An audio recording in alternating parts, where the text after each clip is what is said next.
कृष्णा जी, अहमदाबाद से। हाँ, बिल्कुल। पूज्य महाराज जी, राधे राधे। महाराज जी, ये कैसे पता चलेगा कि मुझे जो दुख मिल रहे हैं वो मेरे कर्मों का फल है या भगवान कृपा कर रहे हैं? देखो, है तो कर्मों का ही फल। कोई भी हो, अवश्य में भोक्तव्यम कृतम कर्म शुभाशुभम। समझना, जो हमारे शरीर की रचना हुई वो दो कर्म से हुई, पाप और पुण्य। इसकी रचना, मनुष्य देह की रचना पाप और पुण्य से होती है। देव देह की रचना केवल पुण्य से होती है। यातना देह की रचना जो नरक में होता है, शरीर मिलता है, वो केवल पाप से होती है। अब ये रचना पाप और पुण्य दोनों से हुई है, तो इसको सुख और दुख दोनों मिलेंगे। सुख कौन से? बनावटी माया के। क्या सुख? इतना रुपया, इतना पैसा, इतना पद, इतना भोग सामग्री, परिणामता हाथ में कुछ नहीं। यहां से चलोगे क्या आपके पास? तो वर्तमान जीवन को भोगों में व्यर्थ नष्ट करवा देना इस सुख का फसाव है। वर्तमान भोगों को सत्य मानकर उसके प्रतिकूल अवस्था प्राप्त होना दुख। हम चाहते थे इतना लाभ मिले, इतना घाटा हो गया, दुख। हम चाहते थे जीत जाए, हार गए, तो दुख। तो जो दुख और सुख है वो यहाँ का मृत्यु लोक का माया रचित है, और वो पाप और पुण्य के प्रभाव से प्राप्त होता है, सत्य नहीं है। अब इनको भोगने के लिए ये रचना रची गई है। अब हम भजन शुरू किया, ये हमारी नई खेती है, पर पुराना जो हिसाब इसमें जमा हो चुका है अब भोगना पड़ेगा।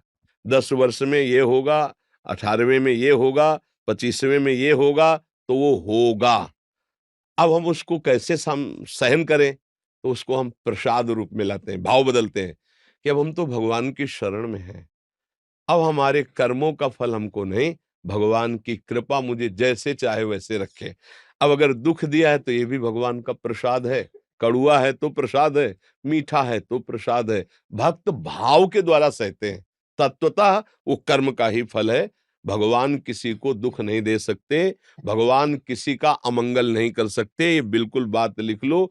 जैसे सूर्य भगवान को कहा जाए कि तुम्हारी ताकत हो तो अंधेरा करके दिखा दो, तो सूर्य भगवान की ताकत नहीं कि अंधेरा करके दिखावें, क्योंकि जब तक वो रहेंगे तब तक अंधेरा आ ही नहीं सकता।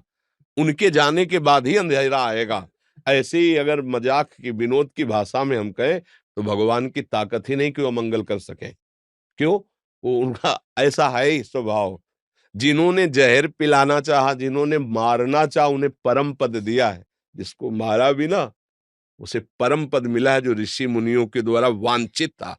आज तक श्री भगवान के द्वारा किसी का अमंगल हुआ हो हमें बता दो। मंगल भवन है, अमंगल करने की सामर्थ्य ही नहीं उनमें। सर्व सामर्थ्यशाली भगवान में एक सामर्थ्य नहीं, वो किसी का अमंगल नहीं करते। तो बोले हमारा अमंगल क्यों हुआ? अवश्य में भोक्तव्यम कृतम कर्म शुभाशुभम। तुमने अशुभ कर्म किए और शुभ कर्म किए, उसी का तुम्हें परिणाम। भगवान किसी का मंगल, जिन्होंने भगवान को मारना चाहा, भगवान ने उनको परम पद दिया। अमंगल कैसे कर? अमंगल हो ही नहीं सकता। कभी बताना, सोच के बताना कि भगवान ने इसका अमंगल कर दिया, कभी कहीं भी। अगर अभी दिमाग में कोई आ रहा हो तो हमें बताओ, भगवान ने किसी का अमंगल किया हो? किसी का मंगल नहीं। वो मंगल भवन है। हमारा मंगल, हमारी प्रियता ही भगवान की तरफ से। सब मम प्रिय सब मम उपजाए। जो प्राणों का पोषण करने के लिए भगवान ने व्यवस्थाएं की, वो गाली देने वाले को भी हो रही। कितने कृपालु हैं, वो किसी का मंगल करते हैं। जो भगवान को गिन गिन कर गालियां देता था शिशुपाल, वो परम पद में गया? नहीं गया। ये जितने भी दैत्य राक्षस सब परम पद में गए। जब राम भगवान